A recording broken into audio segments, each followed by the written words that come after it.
Hey everybody, welcome back to our channel.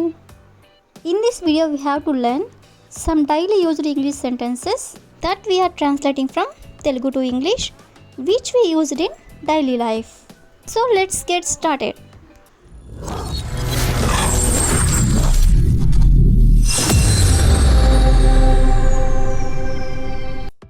Before going to the topic, if you like this video, please like and share to your friends and family members, and also don't forget to subscribe my channel. Okay, coming to the topic, ఈ రోజు వీడియోలో మనం మొదటి నుండి అంటే from the beginning so ఈ వర్డ్ని use చేసుకొని కొన్ని ఎగ్జాంపుల్ సెంటెన్సెస్ అనేవి చూద్దాం. సో ఫస్ట్ వన్ ఈస్ నాకు వాళ్ళు మొదటి నుండి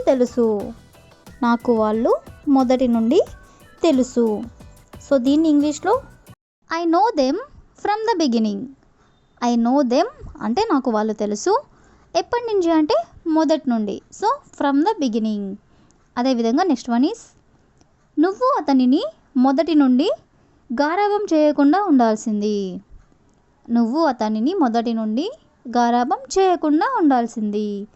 సో దీన్ని ఇంగ్లీష్లో ఎలా చెప్పాలంటే you shouldn't have pampered him from the beginning. You shouldn't have pampered him అంటే నువ్వు అతనిని గారాబం చేయకుండా ఉండాల్సింది.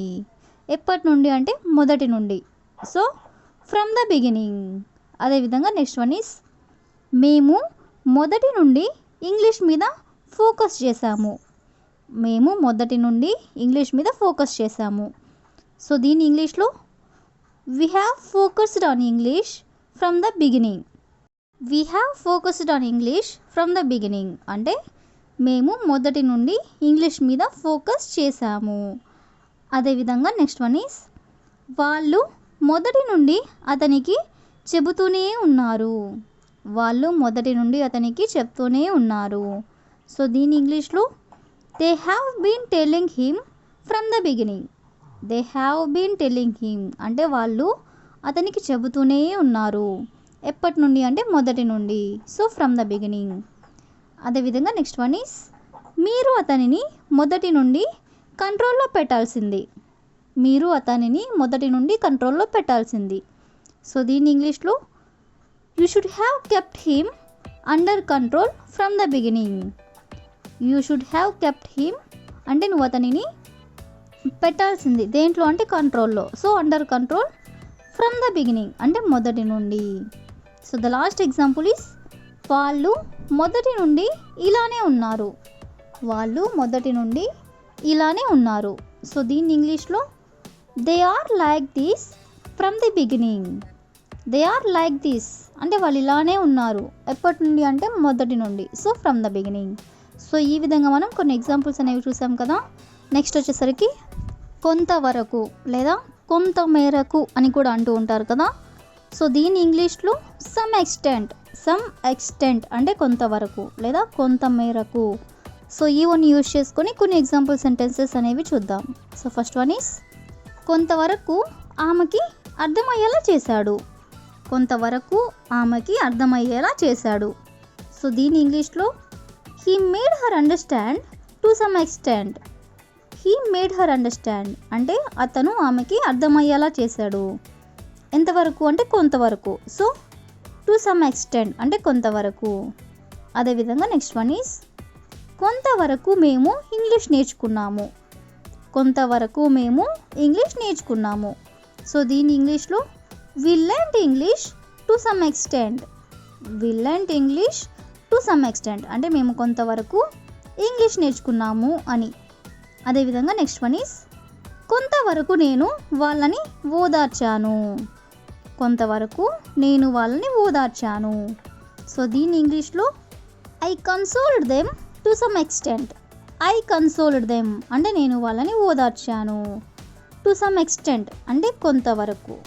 అదేవిధంగా నెక్స్ట్ వన్ ఈస్ కొంతవరకు వాళ్ళు పని పూర్తి చేశారు. సో దీని ఇంగ్లీష్లో they completed the work to some extent. అంటే వాళ్ళు కొంతవరకు పని పూర్తి చేశారు అని. అదేవిధంగా నెక్స్ట్ వన్ ఈస్ కొంతవరకు నేను సమస్యను పరిష్కరించాను. కొంతవరకు నేను సమస్యను పరిష్కరించాను. సో దీన్ని ఇంగ్లీష్లో I solved the issue to some extent. I solved the issue అంటే నేను సమస్యను పరిష్కరించాను. టు సమ్ ఎక్స్టెంట్ అంటే కొంతవరకు. అదేవిధంగా నెక్స్ట్ వన్ ఈస్ కొంతవరకు మేము సెమినార్కి ప్రిపేర్ అయ్యాము. కొంతవరకు మేము సెమినార్కి ప్రిపేర్ అయ్యాము. సో దీని ఇంగ్లీష్లో we prepared for the seminar to some extent. We prepared for the seminar అంటే మేము సెమినార్కి ప్రిపేర్ అయ్యాము. టు సమ్ ఎక్స్టెంట్ అంటే కొంతవరకు. అదేవిధంగా నెక్స్ట్ వన్ ఈస్ కొంతవరకు అతను క్లయింట్స్ని ఒప్పించాడు. కొంతవరకు అతను క్లయింట్స్ని ఒప్పించాడు. సో దీన్ని ఇంగ్లీష్లో he convinced the clients to some extent. He convinced the clients అంటే క్లయింట్స్ని అతను ఒప్పించాడు. టు సమ్ ఎక్స్టెంట్ అంటే కొంతవరకు. So the last example is కొంతవరకు వాళ్ళు అప్పు తీర్చేశారు. కొంతవరకు వాళ్ళు అప్పు తీర్చేశారు. సో దీన్ని ఇంగ్లీష్లో దే పెయిడ్ ది డెబ్ట్ టు సమ్ ఎక్స్టెంట్ అంటే దే పెయిడ్ ది డెబ్ట్ అంటే వాళ్ళు అప్పు తీర్చేశారు. టు సమ్ ఎక్స్టెంట్ అంటే కొంతవరకు.